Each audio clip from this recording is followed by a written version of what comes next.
자, 이제 주택법의 제일 마지막 파트인 바로 리모델링 파트와 보칙 파트입니다.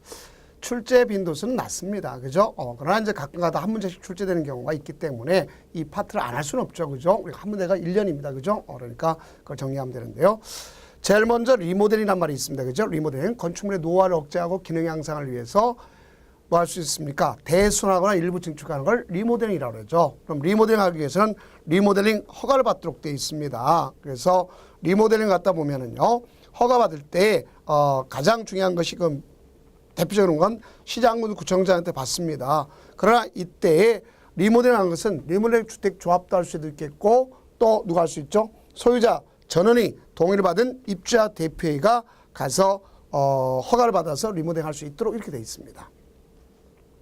그럼 리모델링을 갖다가 하기 위한 리모델링 조합을 갖다 한다면 조합 총회가 있을 거 아니에요. 근데 소유자 전원의 동의를 얻어서 이제 시공자를 선정해야 되겠죠. 시공자는 누구 중에 선정할 수 있어요? 등록업자, 건설업자. 그러니까 이런 사람들에서는 어떻게 할 거냐? 우리가 이미 도시 및 주거환경 정비법에 배웠던 것처럼 뭐 할 수 있으면 경쟁 입찰 방법 가지고 하는 것이 원칙이죠.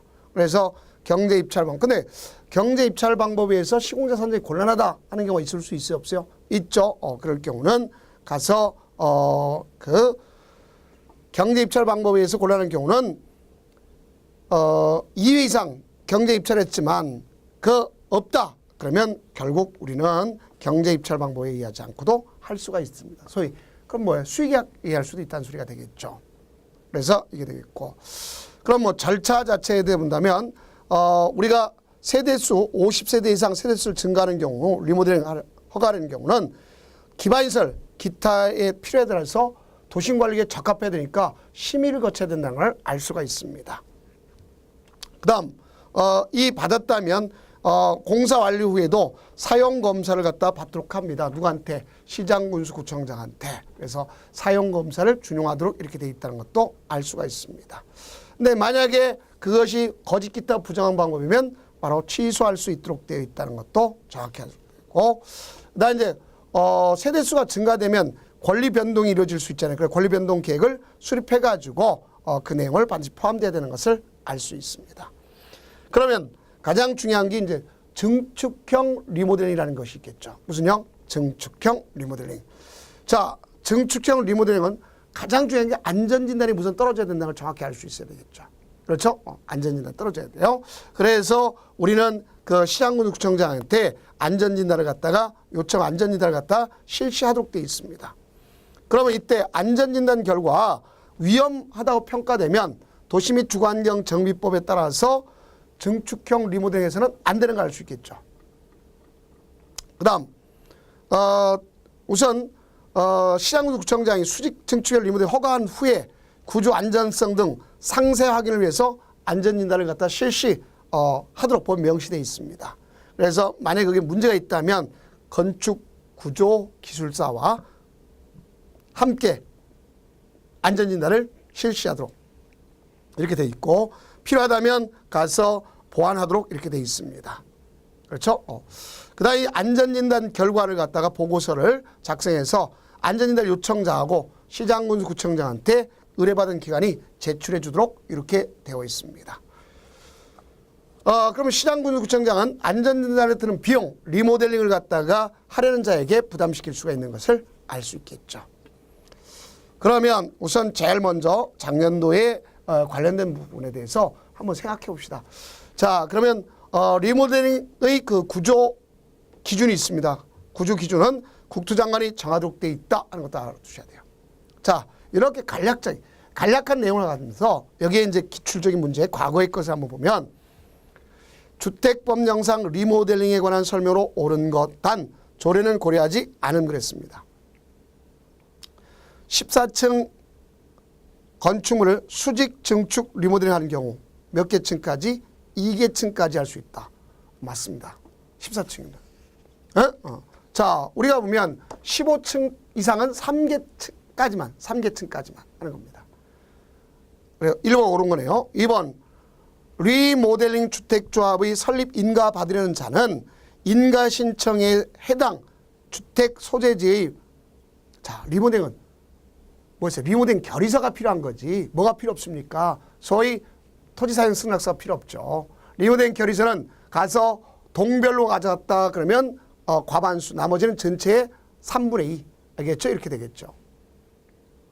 그 다음, 그래서 틀렸습니다. 3번, 소유자 전원의 동의를 받은 입주자 대표에는 시장군수청장에게 신고하고 리모델링을 할 수 있다. 신고가 아니라 허가받아야 되죠. 허가. 리모델링 허가. 다음 4번, 수직 증축형 리모델링은 리모델링 주택조합이 설립 인가 신청서에 해당 사용검사 받은 후 10년, 리모델링. 자, 이제 보세요. 두 가지가 있습니다. 대수는 10년. 대수는 몇 년? 10년. 여기는 15년이 경과됐음을 증명한 서면이 있어야 되겠죠. 그래서 15년 그래야 됩니다. 다음 5번, 리모델링 주택조합이 시공자를 선정하는 경쟁입찰 방법. 2회 이상 유찰됐다. 그럴 경우 안 되면 수의계약 이렇게 해줘야 된다는 것을 아시면 되겠죠. 자, 그래서 정답은 1번이다 하는 것을 아시면 되겠습니다. 다음은 이제 그거 보면 제2절에 리모델링 기본계획이라는 게 있습니다.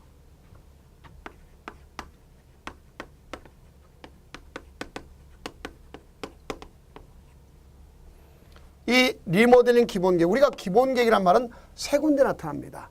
근데 기본계획이 머스트인 데는 한 군데도 없어요. 반드시 한다 이런 데는 한 군데도 없단 말입니다. 그래서 우리는 이것도 10년 단위로 하고 5년마다 재검토하도록 되어 있습니다. 10년 단위로 하고 5년마다 재검토하도록 되어 있다는 것을 아시면 되겠습니다. 그러면 기본적으로 이게 뭡니까? 우리가 특별시, 광역시 있잖아요.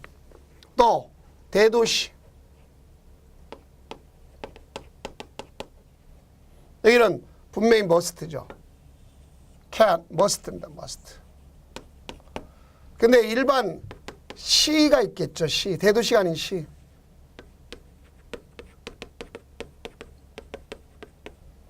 도지사가 인정할 때, 그때 가서 할 수 있는 거 can. 도지사가 인정할 때 할 수 있다. 그래서 그걸 갖다 보면 can 이렇게 되는 거예요. 그래서 이런 걸 우리가 이해해 두시면 되겠습니다. 그럼 이때 이걸 갖다 수립하기 위한 절차가 있겠죠. 수립하기 전에 뭘 거치느냐. 여기는 가서 수립하는 변경하려면 14일 이상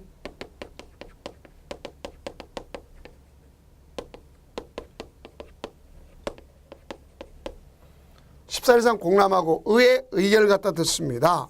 지방의회. 자, 그럼 지방의회인데 요게 참 차이가 있어요. 다른 데는 대개 요게 이제 몇 년이면 60일인데 여기는 60일이 아닙니다. 여기는 30일로 듣도록 되어 있어요. 요게 차이가 있죠.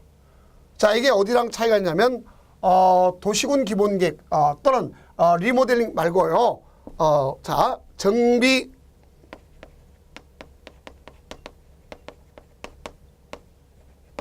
기본계획과 차이점이 요거 차이점. 거기는 60일인데 여기는 30일이라는 거예요. 그래서 이렇게 되고 결국 우리가 이 경미함 이것도 생략할 수 있습니다. 자, 그래서 이와 같이 가져가서 우리는 수립하나 변경하면 가서 협의, 그러고 해서 협의 심의를 거칩니다. 그러면 우리는 협의는 요 특별한 사유가 없는 한 며칠? 30일. 알겠죠? 이렇게 하죠. 그래서 수립했으면 일 갖다가 대도시장은 승인받을 필요가 없겠지만 일반 도지사의 승인을 받으려면 가서 심의를 거쳐도록 되어 있습니다. 그래서 보면 고시하도록 되어 있다 볼 수 있어요. 그러니까 이건 몇 년마다 재검토한다? 5년마다 재검토한다. 그러니까 이쯤 하면 거기에 기출문제를 한번 보도록 해야겠네요. 주택법령상 리모델링 기본계획 수립 절차에 관한 조문의 일부이다. 그래서 조문 일부. 가로에 들어갈 숫자를 옳게 연결한 것. 리모델링 기본계획을 수립하거나 변경하려면 자 보세요. 며칠 14일 이상 공람을 시키죠.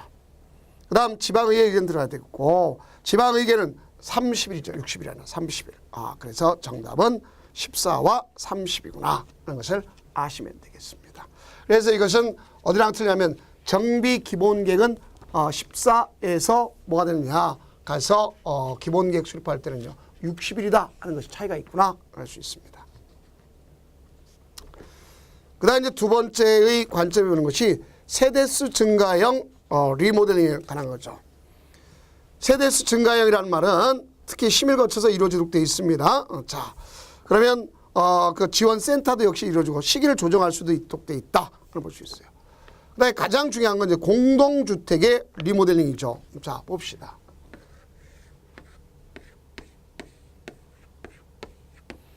만약에 여기에 503호가 있다고 생각해 봅시다. 그러니까 이 사람은 여기에 대지 사용권이 있을 거 아니야. 요게 전유 부분이죠. 그렇죠?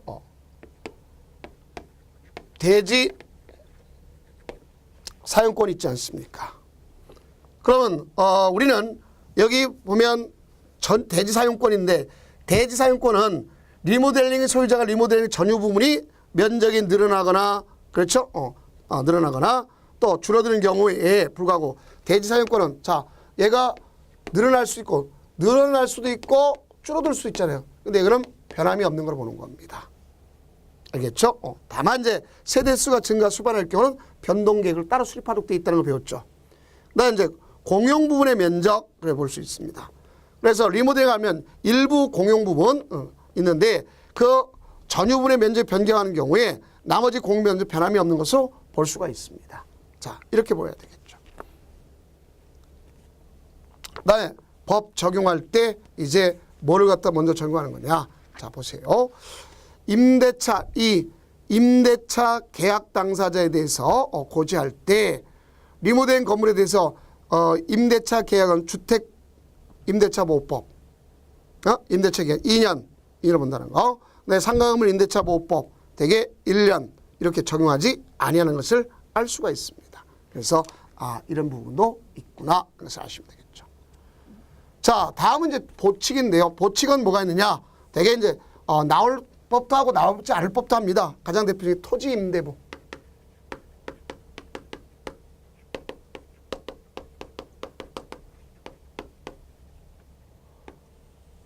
토지 임대부 분양주택이다. 볼 수 있겠죠. 그럼 우리는 토지 임대부라고 하는 걸 보니까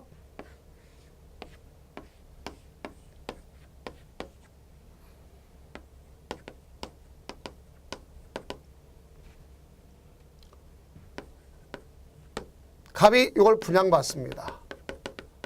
그러나 여기 대토지에 대해서는요. 이런 분양받는 게 아니라 토지 자체는 갖다가 임대차가 되는 거죠.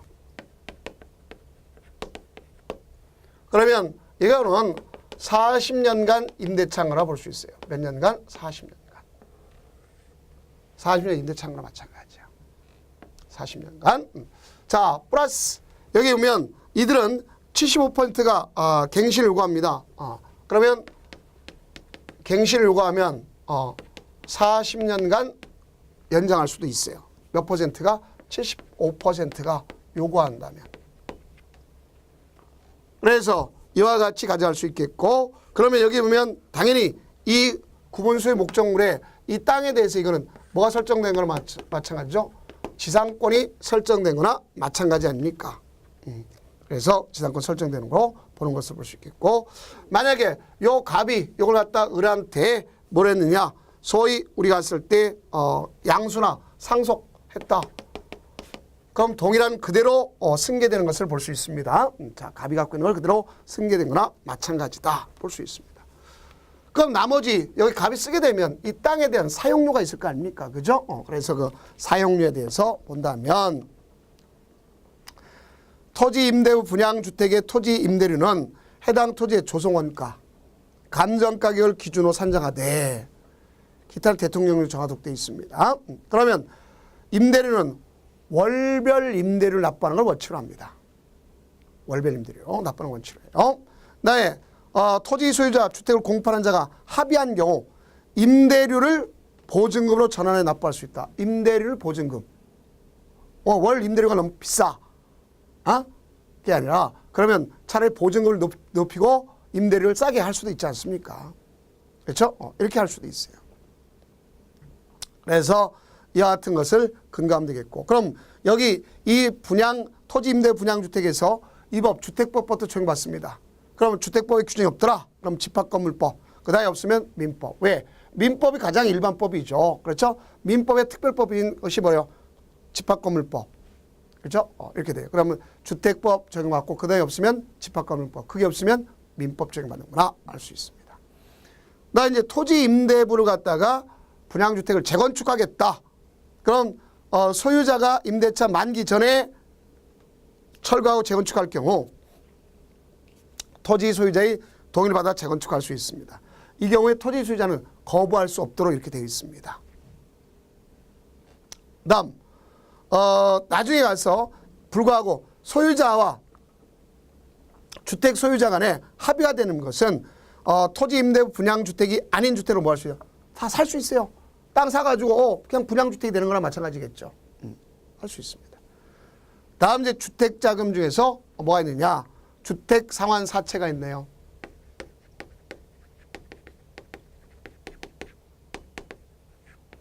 우리 공법에 이 채권과 관련된 것이 4가지가 있죠. 국토계획법에서 도시군객시설 채권이라는 게 있습니다. 도시개발법에 2가지가 있죠. 토지상환채권, 또 도시개발채권. 그다음에 지금 여기는 주택법에 있는 주택상환사채라는 게 있죠. 그래서 이건 발행할 수 있는 자가 누가 있느냐? LH공사, 그다음 등록업자. 근데 등록업자 발행하려면 요건을 갖춘 경우만 발행할 수가 있겠구나 알 수 있겠죠. 그래서 요건은 자본금 얼마? 5억 이상.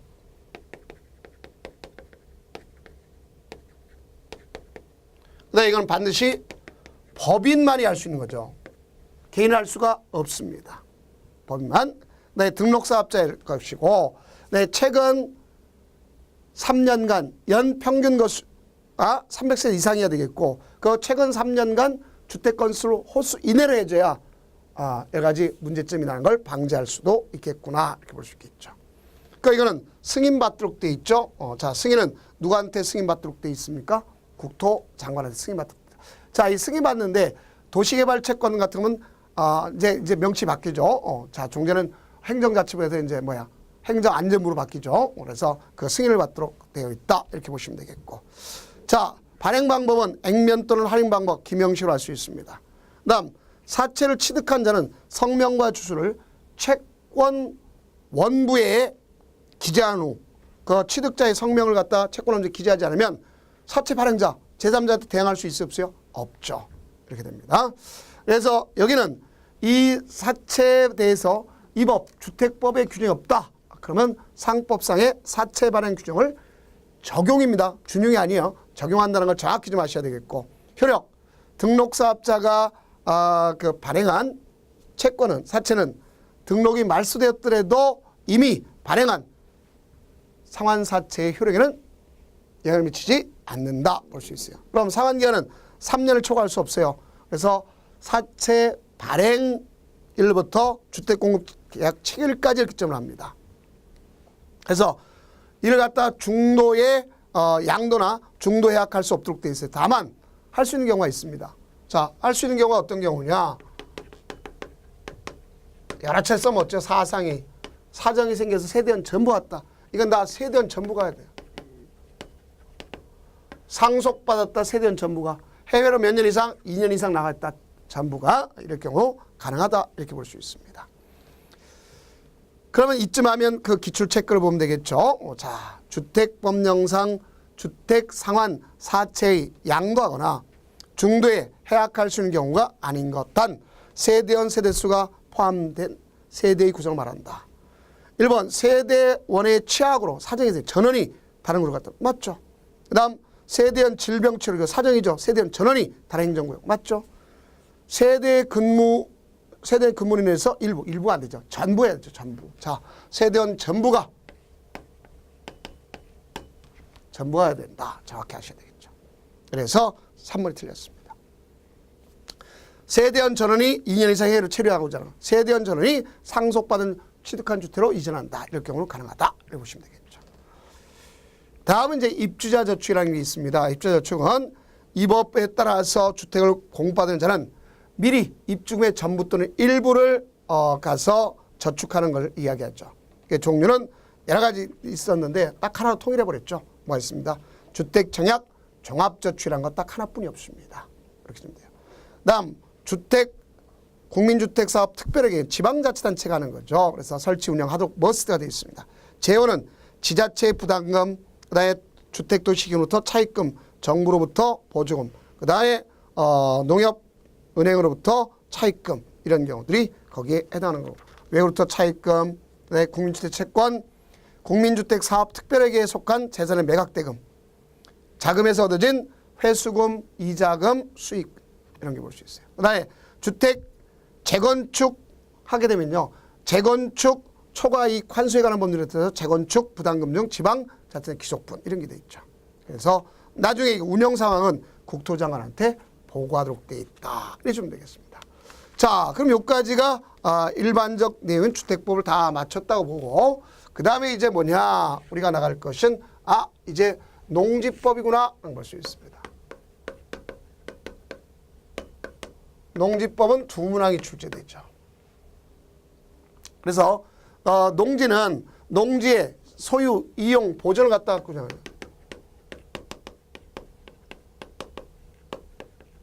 이렇게 규정한 겁니다. 여기는 개발이란 말이 없어요. 개발이란 말이 없는 이유 중에 하나는 바로 뭐라 볼 수 있냐, 농지를 효율적으로 이용하고 관리해서는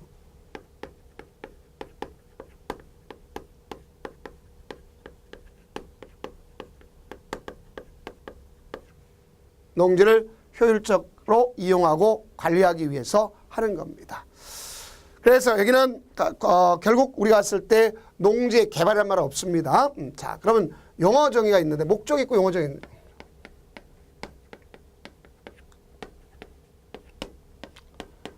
가장 포인트가 되는 게 농지죠, 농지. 그렇죠? 그럼 농지라고 하는 것은 원칙이 바로 뭐냐? 원칙은 전, 답, 과수원. 이거는 법적 지목이죠. 당연히 농지지 않습니까? 그래서 전답 과수원인데 이와 같은 걸 볼 수 있고, 그 다음에 이것도 당연히 농지지만 만약에 이거 외의 것도 농지가 될 수도 있단 말이에요. 어떤 경우냐? 자, 이건 법적인 현황. 어떻게 쓰여지느냐?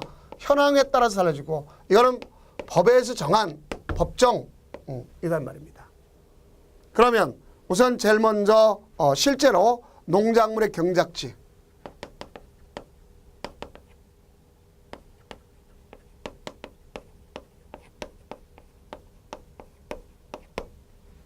농작물의 경작지, 다련성 식물의 재배지,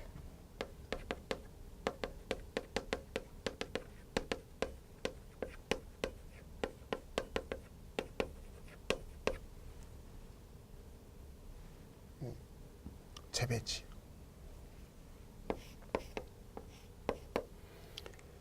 그래서 이런 경우가 있다는 볼 수 있어요. 실제로 실제로 이용하는. 우리는 이런 경우가 있단 말입니다. 그 다음에 여기 보면 이 토지의 농지 개량 시설, 뭐 유지라든가, 우리가 국어 이런 건 법적 지목이 농지구어지만 실제 농지란 말입니다. 그 다음에 뭐가 있다 볼 수 있냐면, 우리가 여기에서 농축산물 생산시설 부지,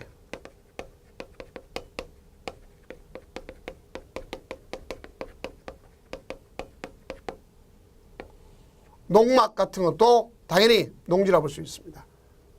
자, 그래서 우리가 보면 축사 이런 것도 농지요. 고정식 비닐하우스, 버섯 재배사 다 뭐라 볼 수 있어요? 농지라고 볼 수가 있는 것이구나 이렇게 볼 수 있습니다. 그래서 거기에 있는 농지란 말 자체가 바로 이렇게 되는 것을 정확하게 인지하면 되겠죠. 그러면 다시 한번 이제 그 예외적인 개념하고 또 거기는 기출문제를 풀게 하는 것이죠. 자, 그럼 다시 한번 정리해 보도록 해봅시다. 이렇게 쓰는데 여기에 이게 돼야 되는데 이게 아닌 경우도 있단 말이에요. 첫째, 공간정부의 구축 및 관리하는 법률에 의해서 쓰는데, 실제 여기 쓰인다 할지라도, 실제 이렇게 쓴다 할지라도 이것이 3년 미만이면, 몇 년 미만이면? 3년 미만이면 들어가지 아니한다는 것을 알 수 있습니다. 또 우리가 여기 임야가 있습니다. 자, 그럼 여기 보니까 임야는 제외를 했죠. 전답과수는 아닌데 자 3년 미만 했다 볼 수 있겠고, 그 다음에 이게 지목이 임야입니다. 옛날에 였다가 그냥 화전이란 말을 썼었어요. 토지 형질 변경하는데 지금 그렇지 않습니다. 가가지고 뭐냐, 법에 의해서 인허가 받지 않고 산지 전용 허가를 받지 않고 경작했다, 토지 형질 변경했다 이러면 그건 안 됩니다. 그러나 산지 전용 허가를 받았다, 그럼 그런 농지가 될 수가 있다는 얘기죠. 그다음 무엇보다도 초지는 오로지 초지법 적용받지 않습니까? 자, 이렇게 우리가 정리하면 돼요. 그러면 이쯤 하면 거기 있는 기출문제를 보면 되겠네요. 농지법의 적용 대상이 되는 농지의 범위로 옳지 않은 것은 그렇네요. 1번 농작물의 경작에 이용되고 있는 토지의 개량시설인 양수시설, 수로, 제방부지. 당연히 뭐였어요? 농지죠, 농지. 농지 개량시설이죠. 농작물의 경작에 이용되고 있는 토지를 설치한 자, 농축작물 생산시설 붙이죠. 비닐하우스. 그 다음 3번 농작물의 경작에 있는 토지에 설치한 농막은 되겠지만, 자, 뭐가 안 되죠? 초지는 안 된다. 그 다음 판매할 목적으로 조경 또는 관상용 수목 또는 그 묘목을 재배하고 있는 지적법에 의한 그 지목이 다빈토지. 자, 이게 이제 그 출제가 15회 때니까 그렇지만 지금 이제 지적법이란 말 대신 뭐 했어요? 공간정보의 구축 및 관리하는 법률로 바뀌었죠. 자, 그래서 지목이 답이다. 그럼 당연히 농지가 되는 거 맞죠. 그 다음 1996년 이후에 계속해 벼를 공작했다.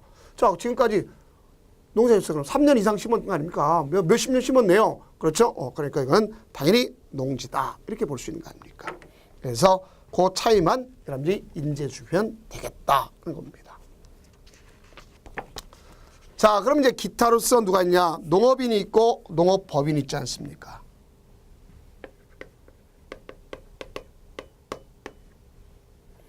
농업인은 개인을 얘기하죠. 그래서 개인을 얘기하기 때문에 이 사람은 어떤 경우냐? 우리가 1000제곱미터 이상 농지에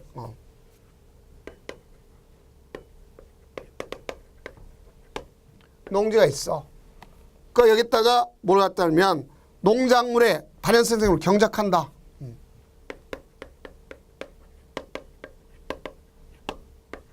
또는 1년 중 1년 중 며칠 이상 90일 이상 농업에 종사한다.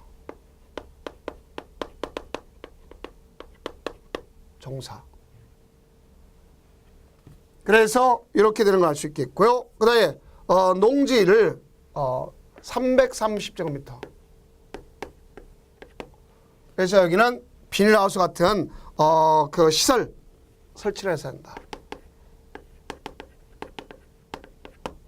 날짜 따질 필요가 없습니다.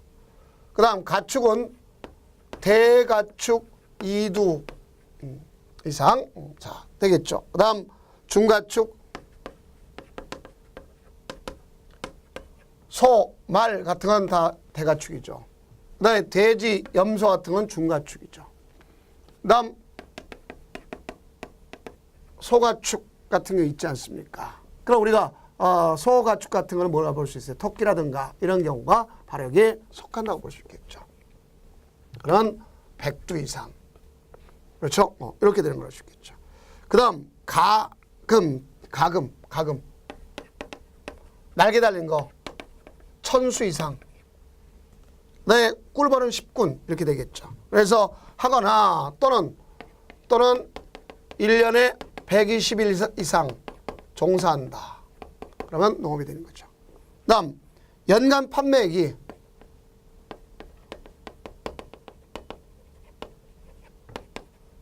120만 원 이상이다. 그럼 농업인이라는 얘기죠. 그다음에 농업법인은 두 가지가 있죠. 영농조합법인,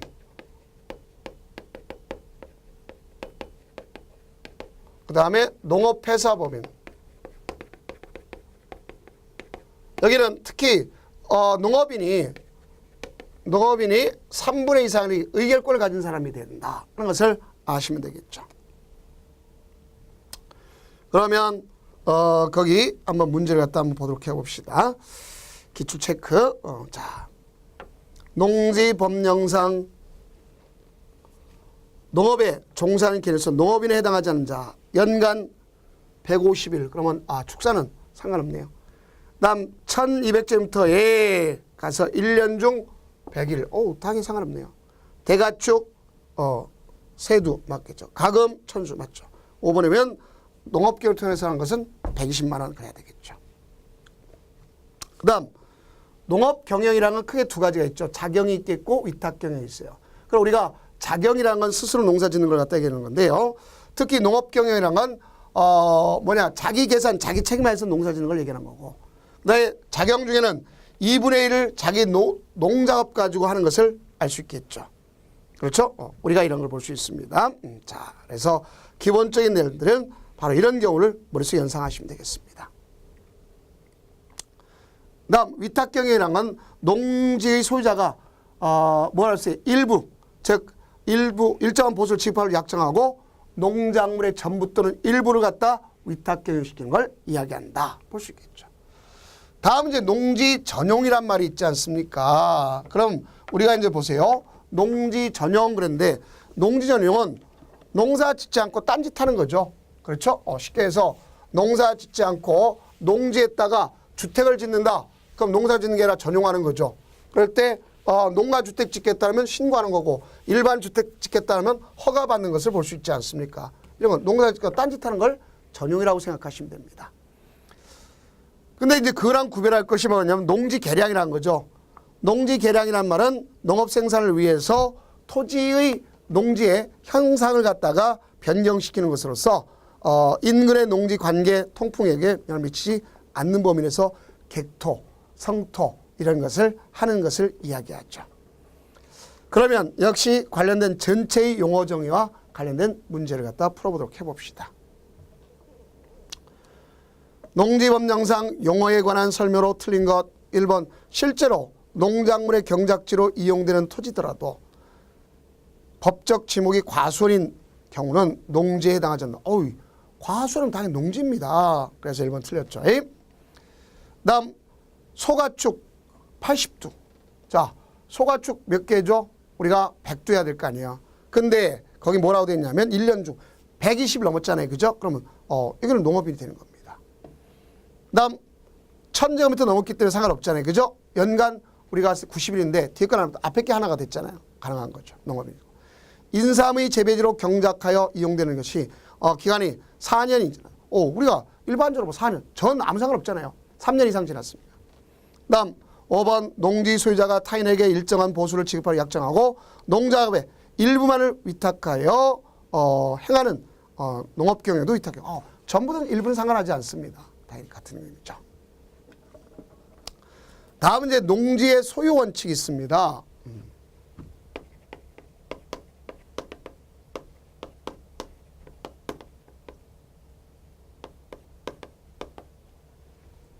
농지의 소유 원칙.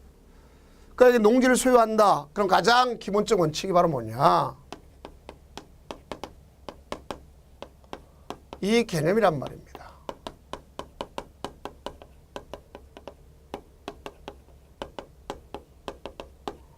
이것이다 하는 것을 경자 유전의 원칙이다. 이렇게 볼 수 있어요. 그래서 우리가 농업 경영에 이용하거나 이용할 자가 아니면 소유하지 못한다 하는 것을 이야기합니다. 그래서 이걸 볼 수 있겠고요. 그러면 여기에 이 경자 유전에 예외가 있습니다. 예외 꼭 이거 다 외울 필요 없지만 그냥 저는 강의하게 하는 거죠. 그래서 이렇게 외웠습니다. 국가가 줄 초상나도 개팔자는 농담한다.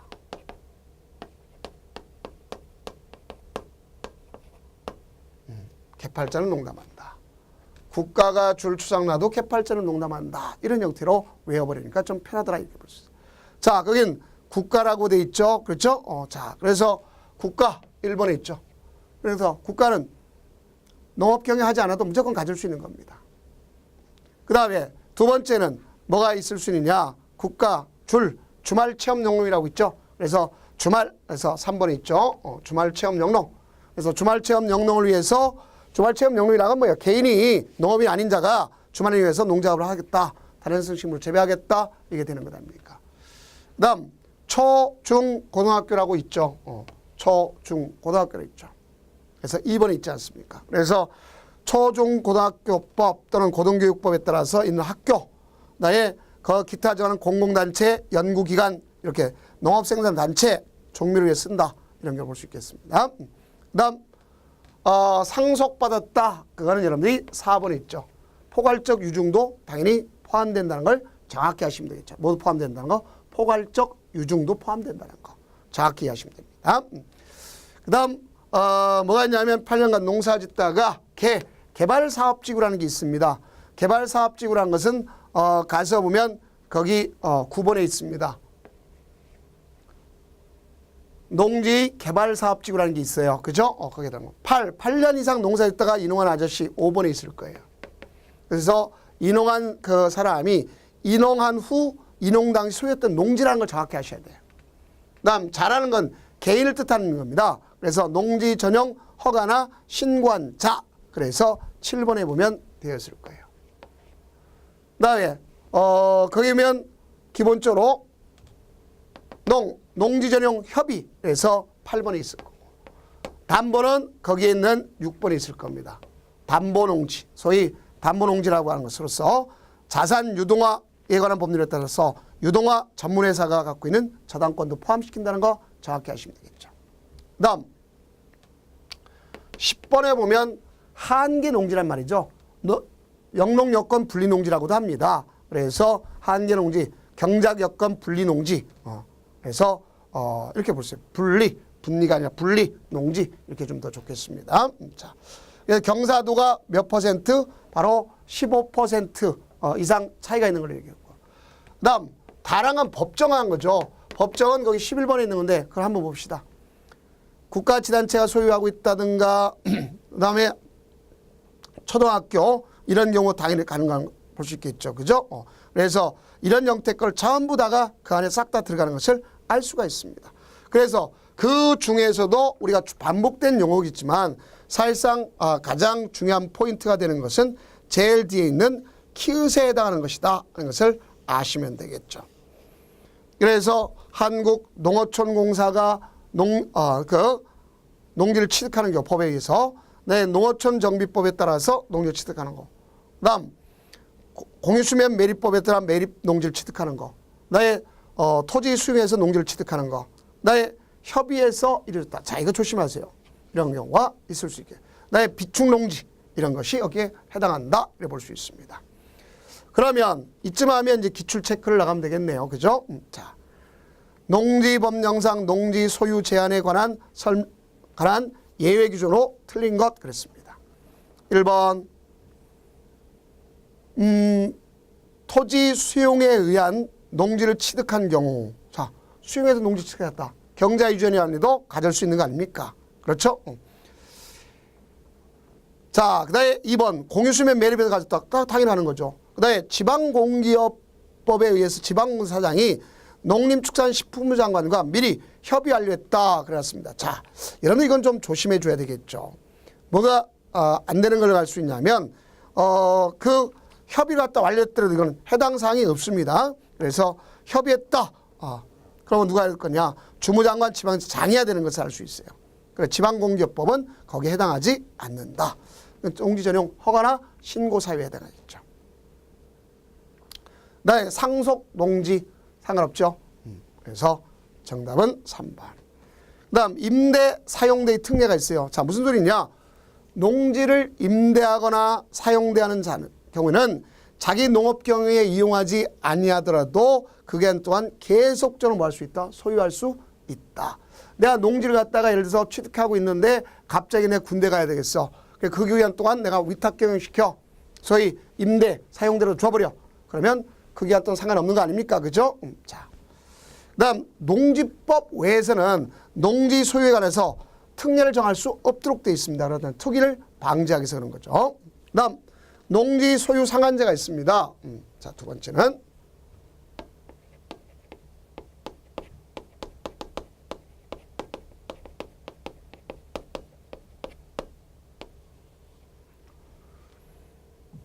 농지 소유 상한제.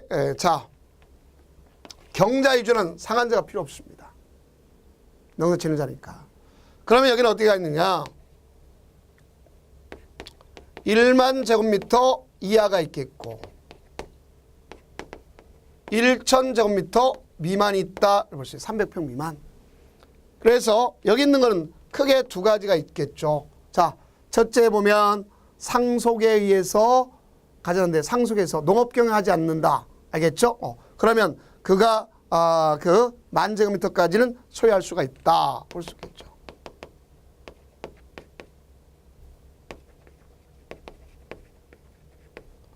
농업경영하지 않는다.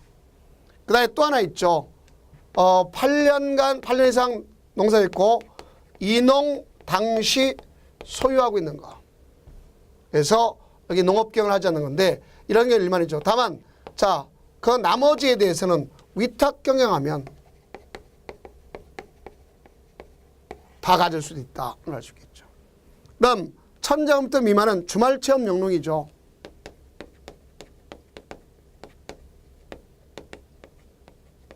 그 주말체험 영농은 1,000제곱미터 미만이다를 알 수 있겠고 여기는 세대원 전부가 소유.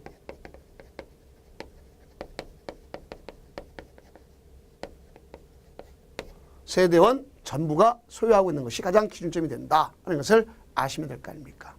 그렇죠? 자, 그럼 이쯤 하면 이제 기출 체크를 갖다 한번 해보면 될 거 아닙니까? 자, 농지법령상 농지 소유 상한에 관한 내용 중 가로 안에 들어갈 내용은 단 농지 소유자가 농지법령에 따라 농지를 임대하거나 사용대한 경우는 제외한다. 왜 그러냐? 이것은 다 가질 수 있잖아요. 이거는 제외다. 그런 얘기겠습니다. 상속으로 농지를 취득한 자로서 농업경영을 하지 아니한 자는 그 상속 농지 중에서 총 얼마까지를 10,000제곱미터까지 소유할 수 있다 그랬죠. 그다음 8년 이상 농업경영을 한 후 인농한 자는 인농 당시 소유 농지 중 얼마까지? 만 그랬죠. 자, 둘 다 만 아닙니까? 그래서 1만이구나 하는 것을 아시면 되겠죠. 그 다음에 6번 보면 뭐가 있느냐. 소유 상한 초과 농지를 계속 소유할 수 있다. 앞에서 얘기했죠. 이미 같은 의미 아닙니까? 그래서 앞에서의 임대 사용대의 특례라는 관점이 바로 여기 있는 내용과 마찬가지다고 생각하시면 되겠습니다. 그래서 농지를 임대하거나 사용대한 경우는 자, 여기 봐요. 이거 위탁 경영하면 상한을 초과하더라도 가질 수가 있구나 하는 것을 알 수 있겠죠. 자, 그럼 이쯤 하면 거기에 문제를 갖다 풀어보면 되겠네요. 자, 농지법령상 주말체험 영농을 하려고 농지를 소유한 경우에 관한 설명으로 틀린 것 그렇습니다. 농업인이 아닌 개인도 농지를 소유한다. 당연히 맞는 거죠. 농업이 아닌 개인도 갈 수 있고. 그 다음 세대원 전부가 소유한 면적을 합하여 총 1,000제곱미터 미만 농지. 맞습니다. 나 농지를 취득하려면 주말체험 농농이라도 뭐는 있어야 농지 취득 자격증명은 있어야 돼요. 다만 농업 경영계획서를 제출할 필요가 없는 거죠. 그 다음 4번 보면 소유 농지를 농산물 유통 가공시설 부지로서 전용하면 자, 이거는 가서 시장군 구청장에 뭐가 적돼 있어요? 신고. 그 다음 농지를 취득한 자가 징집으로 인하여 그 농지를 주말체험 영농에 이용하지 못하게 되면 자, 일단 처분 의무가 발생하는 게 아닙니다. 그 기간 동안 위탁경영 시키면 될 거 아닙니까? 아무런 해당 사항이 없다는 것도 아실 수 있겠죠. 다음 이제 제2절 농지 취득 자격 증명이라는 게 있다는 것을 알 수 있겠죠. 자, 그럼 한번 봅시다. 그러면 농지 취득 자격 증명 그랬습니다.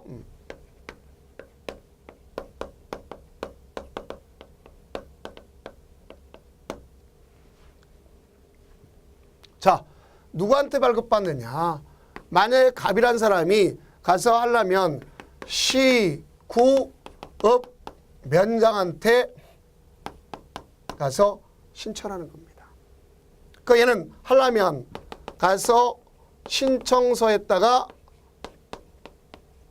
농업 경영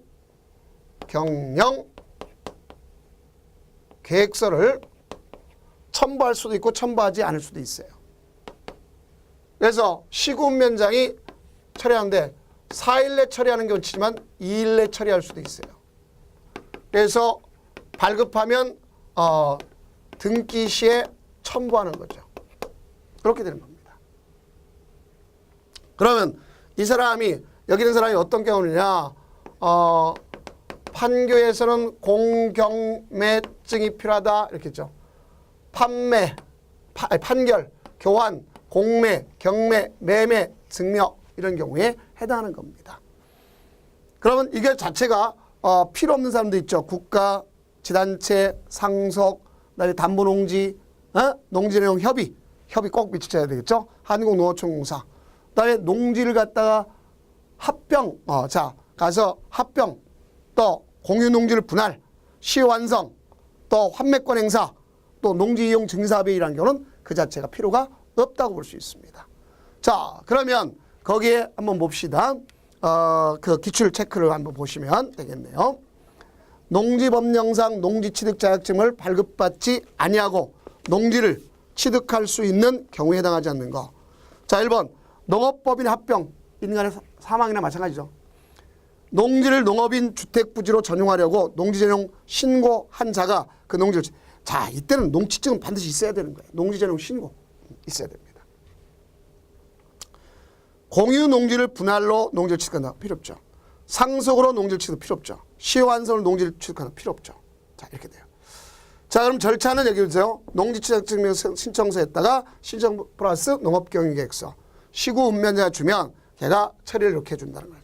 그럼 이때 농지취득자격증의 발급은 자, 농업경영서를 작성해서 누구한테 발급 신청하는 거죠? 자, 시구, 업, 면장한테 가져가는 거 아닙니까? 그렇죠? 그럼 이때 이 내용은 이 안에 포함될 내용이 몇 가지냐? 3가지가 있죠. 자, 첫째, 취득 농지의 면적이 나와야 될 거 아니야.